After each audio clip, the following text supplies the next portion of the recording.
Is God one or three?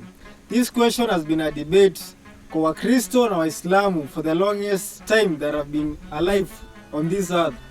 Now, Muslims argue that we have three gods within Christianity. We don't worship the true God.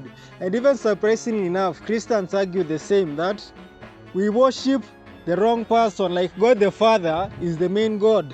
Therefore, Jesus and the Holy Spirit are lesser gods. And Muslims argue that God the Father is the only true God. Jesus is a created being and the Holy Spirit is a force. Have you heard that question? Also you? I'm sure you've heard that question.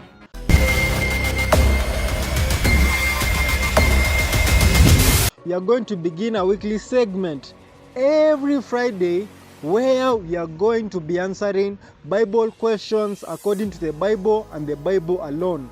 Now, I think that the problem with most of us is that we want to limit God to work according to how we think that He should work. And is it a problem that has begun soon? No, this problem has always been there. Remember the story of Philip and Nathanael. When Philip came and told Nathanael that they had found the Messiah, Nathanael was skeptical and said, "What good can come out of Nazareth?" And you see, that is the same problem that we have, skepticism, not wanting to believe or being skeptical about what God has decided to reveal. Now, the thing that we should know, Nathanael, if he remained skeptical, he could not have been saved. But because he stopped being skeptical, he was saved. Why am I saying this? We have to accept what God has revealed to us and accept it as truth. Because one of the characteristics of God is that He is unchanging. So if God has decided to reveal Himself unto us in a certain way, we have to accept it and believe it is the truth, because truth is not relative. And I repeat that again, truth is not relative.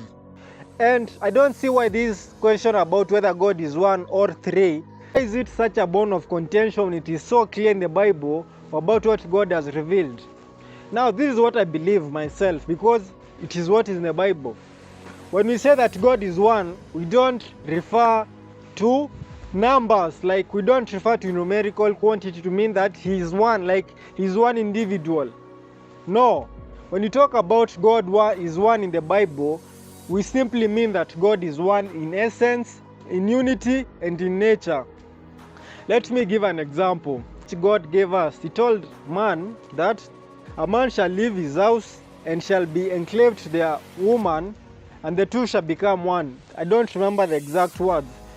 Now, I believe when God was saying this, He didn't mean that a man will literally come and a woman, they'll simply become one part, where a man is simply half and the woman is simply half. No, what that meant is that they are simply one in essence and one in purpose and one in unity. The same today, we know that God has only one true church in the whole world. Whether you're a Muslim and Hindu, God has only one church.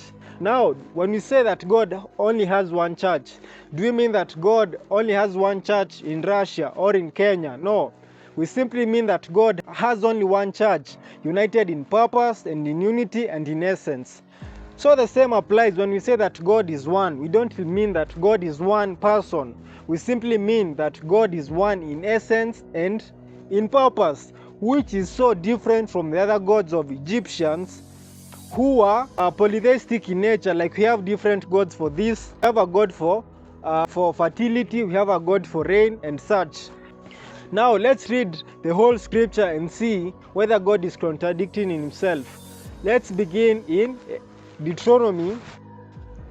In Deuteronomy chapter 6 verse 4. Hear, O Israel, the Lord our God, the Lord is one. Hear, O Israel, the Lord our God, the Lord is one. So clearly, we have been told to differentiate between the God of the heavens and the other gods of the Egyptians, because this was happening in Egypt, that God is one. There are not so many gods, like God is one. Then we have another text in Isaiah chapter 44 verse 6, where it says, "Thus says the Lord, the King of Israel, and His Redeemer, the Lord of hosts. I am the first and I am the last, and beside me there is no God." So clearly God here is also repeating that, saying that God is the first and is the last, and there is only one God. We have so many texts in the Bible clearly emphasizing the monotheism of God, that is one. Yet, if we take the same Bible, it shows us the plurality within the Godhead. Now, you're not the one who wrote the Bible, when you have to accept that the Bible is God's will, who is revealing himself to us. And even in the Old Testament, we see the plurality of God, where the word Elohim has been used in the Old Testament to refer to God more than 2,000 times. The word Elohim, it refers to the plurality of God, like God is in plural. 2,000 times God referring to himself as Elohim.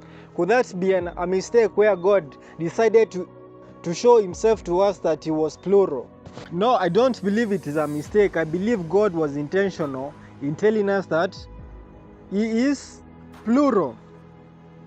And even this plurality can be traced from the very beginning of the world. In Genesis chapter 1:26, let us make man in our own image and in our own likeness. So this relationship has always been there, that God is triune.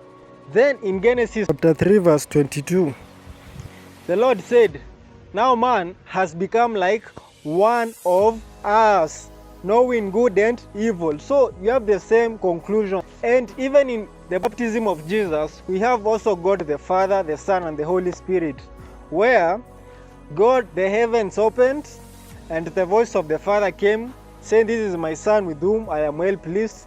And the Holy Spirit came in form of a dove and landed on the shoulders of Jesus, confirming that the three were together in purpose and in unity towards the salvation of man. And we have also a verse in 2 Corinthians chapter 13 verse 14, which tells us that God is one, yet three, that therefore by the grace of the Lord Jesus Christ and the fellowship of the Holy Spirit and the love of God be with you all. So we have another confirmation that we have three persons within the Godhead who are working toward one purpose, which is salvation of man. So I believe that the Bible doesn't contradict itself. It simply shows us a mystery of how God operates.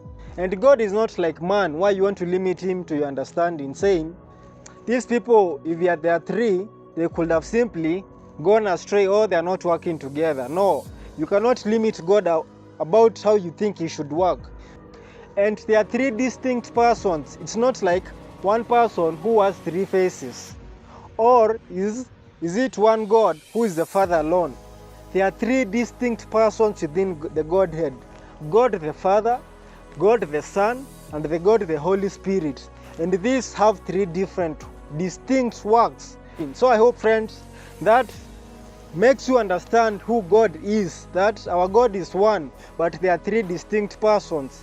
So if you have learned something from today's video, please like, share, and comment, and share to your friend also. I'm sure they'll find this video helpful. Otherwise, let's meet next Friday for another segment about the Bible.